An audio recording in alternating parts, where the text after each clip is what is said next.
நான் இன்றைக்கி மெதுவடை எப்படி செய்கிறதுன்னு சொல்லி தர போகிறேன். வாங்க வீடியோக்குள்ளே போகலாம். நான் ஒரு 100 கிராம் உளுந்தை நல்லா ஊற வச்சுருக்கேங்க. ஒரு 1/2 hour ஊற வச்சுருக்கேன். அது வெள்ளை உளுந்து எடுத்திருக்கேன் நான்.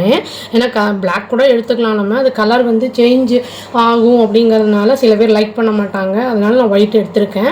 இஞ்சி ஒரு துண்டு, ஒரு பச்சை மிளகா எடுத்திருக்கேங்க.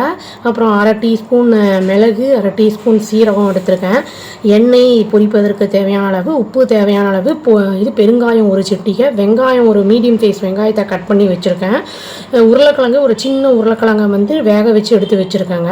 அப்புறம் தயிர், இது தயிர் வடையுமே இதில் செய்யலாம். அதுக்கு தயிர் எடுத்திருக்கேன். பூந்தி கொஞ்சம், தயிரில் உப்பு ஆல்ரெடி போட்டு மிக்ஸ் பண்ணி வச்சுட்டேங்க நான். அப்புறம் பூந்தி எவ்வளோ வேணுமோ அவ்வளோ எடுத்துக்கலாம். அப்புறம் மிளகு சீரகம் ரெண்டுத்தையும் மிக்சியில் அரைச்சதை இந்த மாதிரி எடுத்து வச்சுருக்கேங்க. இப்போ எப்படி செய்கிறதுன்னு பார்க்கலாம். இப்போ இந்த உளுந்தை தண்ணியை எடுத்துட்டு நம்ம மிளகு, இஞ்சி, பச்சை மிளகா, உப்பு எல்லாம் போட்டு அரைச்சிடலாங்க. இந்த உருளைக்கிழங்கையும் போட்டு அரைச்சிடலாம். இப்போ தண்ணியில் இதை இதை போட்டிங்கன்னா அப்படி மிதக்கணுங்க. இதுதான் சரியான பதம். இப்போ இதை நல்லா மற்ற பொருள்லாம் போட்டு மிக்ஸ் பண்ணிடலாம். இதை நல்லா மிக்ஸ் பண்ணணுங்க. வெங்காயம், உப்பு, பெருங்காயம், மிளகு சீரகம் வேணும்னா அரைச்சி போட்டுடலாம். நான் போடலை, அப்படியே போடலான்னு வச்சுட்டேன். இது நம்ம மிக்சியில் அரைக்கிறதுக்கும் இதுக்கும் கொஞ்சம் வித்தியாசம் இருக்குது. கிரைண்டரில் வேணும்னா நிறைய வேணும்னா அரைச்சிக்கலாம். கொஞ்சம்னா மிக்சிலேயே அரைச்சி இதை நல்லா மிக்ஸ் பண்ணுற பக்குவத்துலேயே நல்லா வந்துடும்.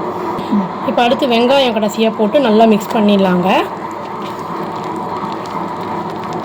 இப்போது இதுக்கு கொத்தமல்லி கருவேப்பிலை இருந்தால் போட்டுக்கலாம். எனக்கு காஞ்ச கருவேப்பிலை தான் வச்சுருக்கேன், அதனால் நான் எதுவுமே போடலைங்க. கொத்தமல்லிலாம் போட்டால் இனியும் நல்லாயிருக்கும் டேஸ்ட்டு. இப்போ அடுப்பு கடாயை ஆன் பண்ணி எண்ணெய் ஊற்றி வடையை சுட ஆரம்பிச்சிடலாங்க. இது ரொம்ப தண்ணியாக இருக்கக்கூடாது, ரொம்ப கெட்டியாகவும் இருக்கக்கூடாது, இந்த மாதிரி இருக்கணுங்க.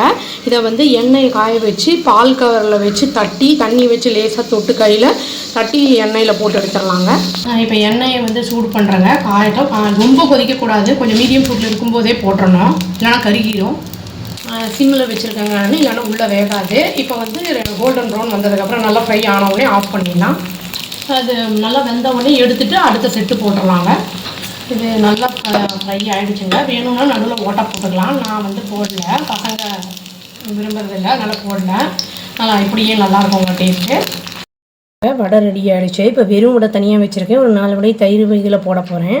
அதுக்கு நம்ம பூந்தி தூவி விட்டு ஃபஸ்ட்டு கொஞ்சம் பெப்பரும் சீரகமும் அரைச்சிருக்கோம் இல்லைங்களா, அதை இந்த தயிரோடு போட்டுடலாம். நல்லா கொஞ்சம் மிக்ஸ் பண்ணிவிட்டு இந்த வடையும் போட்டுடலாம். நம்ம கொஞ்சம் ஊறிடும். ரொம்ப கெட்டியாக தயிர் நான் வைக்கலை, கொஞ்சம் மீடியமாக தான் வச்சுருக்கேன் நான். ஒரு 10 நிமிஷம் ஊறினாலே நல்லா ஊறி போயிடும். அது கேரட்டு, கொத்தமல்லிலாம் போட்டால் இனியுமே நல்லாயிருக்கும். கொத்தமல்லிலாம் இல்லைங்கிறதுனால நான் போடல. இது பூந்தி போட்டு சாப்பிட்டா ரொம்ப நல்லாயிருக்கும் டேஸ்ட்டு. ஊறணும் கொஞ்சம். இது பூந்தியை தூவி விட்டுறலாங்க. சாப்பிடும்போது நடுவில் க்ரன்ச்சியாக அதுவும் வரும்.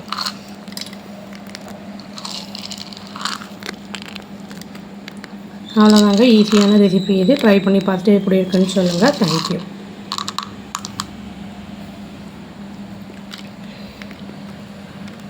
Please do like, share and subscribe our channel and click the all option and tap the bell icon. Thank you.